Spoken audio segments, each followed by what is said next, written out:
Saya tanya ke Mas Roy dulu deh, tadi pertanggungjawabkan apa yang disampaikan kriminalisasi. Saya belum lihat ada kriminalisasi di mana. Maksudnya apa itu? Ya, jadi kemarin ya itu ya. Alhamdulillah kemarin atas berkat doa dan semangat dari rakyat Indonesia dan atas rahmah dari Allah Subhanahu wa taala, kami sesuai dengan janji kemarin telah melaunching e-book ya, e-book atau soft launching buku yang judulnya Jokowi's White Paper. E-book. E-book. Buku elektronik, tapi saya lihat buku ada fisiknya kok. Ada, memang kemarin makanya ada fisiknya kemarin itu adalah dummy dulu sebagai nanti pada tanggal 27 Agustus itu akan kami launching secara grand launching. Makanya soft launchingnya kami lakukan kemarin di kampus tempat orang yang dipermasalahkan itu berada. Isinya adalah kalau kita lihat rakyat bersuara berseri-seri ini ya, sebenarnya itu isinya. Enggak. Beda. Detail banget. 700 halaman Mas Aiman. Apa isinya? Jadi 700 halaman itu adalah spill dikit ya. Mulai ketika awal pertama kali isu atau kasus ini dipertanyakan oleh masyarakat. Pada tahun 2013 di kampus juga di Jogja, tapi bukan di kampus UGM, di kampus UII ada sebuah diskusi memimpin dengan hati. Dan itu diikuti oleh selain Jokowi ada Prof Mahfud MD, kemudian ada Buya Syafi'i Ma'arif dan Jokowi. Dan ketika diskusi itu diskusi ilmiah di kampus loh ya. Ketika tiba-tiba ada pertanyaan dari Mbak Rosi ya, karena moderatornya Rosi Silalai, kira-kira tanya ini IPK-nya berapa, IP kumulatif bapak-bapak ini gitu kan. Nah, Prof Mahfud dengan gagah menjawab IPK saya 3,8. Wah, top. Jokowi ditanya di kampus, di depan mahasiswa, dan itu tidak dalam kondisi bercanda loh ya. Ada videonya sudah. Dia bertanya, IP saya di bawah 2. Nah dari situ, peserta. Tapi itu menimbulkan pertanyaan Mas Aiman, dan juga seluruh masyarakat setelah itu. Kok bisa ya orang dengan IP di bawah 2 dari kampus Universitas Gadjah Mada, kok bisa-bisanya lulus gitu loh. Nah akhirnya mulailah muncul analisis dan juga kemudian mulai itu 2013 kan. Mulailah muncul 2013 karena itu 2013. Mulai muncul ada postingan-postingan atau ada orang-orang lain. Saya belum ikut-ikut waktu itu dari orang yang lain, dan ketika waktu itu kemudian ada buku yang tahun 2022 ditulis oleh Bambang Trimulyono, Jokowi Undercover 2 ya, itulah memuat tentang perjalanan ijazah palsu itu. Jadi itulah yang pertama kali kemudian muncul 2022. Jadi yang hari ini kita diskusi di sini awalnya adalah menurut Mas Roy Suryo adalah 2013. 2013. Soal IPK Pak Jokowi. Iya, dan itu ada di buku Jokowi's White Paper ini.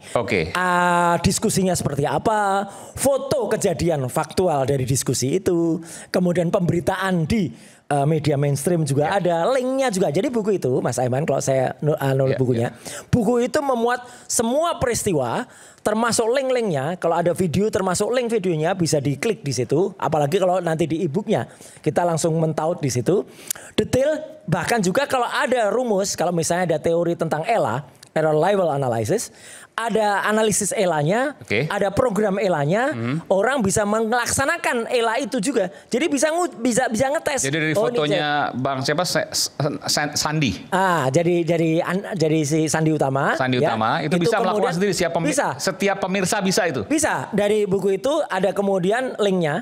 Orang bisa mencoba teori kami, teori ELA itu kayak apa sih, gitu. Jadi orang bisa melihat juga apakah pasal 32 dan 35 itu tepat. Kalau itu dikatakan tuh mengubah gambar gitu loh. Dian Sandilah yang kemudian mengubah gambar karena tadinya itu gambar yang bagus, ijazahnya perspektif, tapi tiba-tiba dibuat agak miring. Tapi kami dengan menggunakan ELA, ini yang penting Mas Aiman, tidak sama sekali tidak mengubah gambar itu. Dian Sandi. Analisis ELA yang kami lakukan tuh analisis program. Jadi Dr. Rismon juga detail, dan buku itu ditutup dengan tulisan dari Dr. Tiasuma, Dr. Tifa, yang menyebutkan ada teori tentang bagaimana dia menggunakan ilmunya behavioral neuroscience, dia menyelidiki otak. Dan itu ada penelitian tentang otak ya. Otak seseorang itu yang kemudian otak orang ini ternyata melakukan berbagai hal yang kemudian pantas untuk kita katakan itu diteliti. Iya, pantas dikatakan sering berbuat bohong. Sering berbuat bohong. Itu dari sikap, tingkah, pola perilaku maksudnya? Iya, karena kan dia dokter dan punya gelar MSc yang mempelajari tentang neuroscience ya. Neuroscience adalah neuro ini ya. Jadi saraf-saraf itu kemudian secara ilmiah kemudian dilakukan analisis secara behavioral. Gitu. Jadi artinya secara perilakunya dilihat. Itu ada semua detail Mas Aiman dengan gambar-gambarnya. Jadi kalau ada orang yang saya tadi sempat beberapa kali diskusi ya sebelum datang ke sini dengan teman. Kalau itu belum baca buku ya baik baca bukunya. Karena buku itu nantinya setelah pas tanggal 27 Agustus akan insya Allah akan menjadi referensi yang sangat berguna. Dan bisa dibaca dengan bahasa yang sangat sederhana adik-adik. Nggak perlu mahasiswa, anak SMA pun bisa baca itu. Berapa halaman itu? 700 halaman. Luar biasa.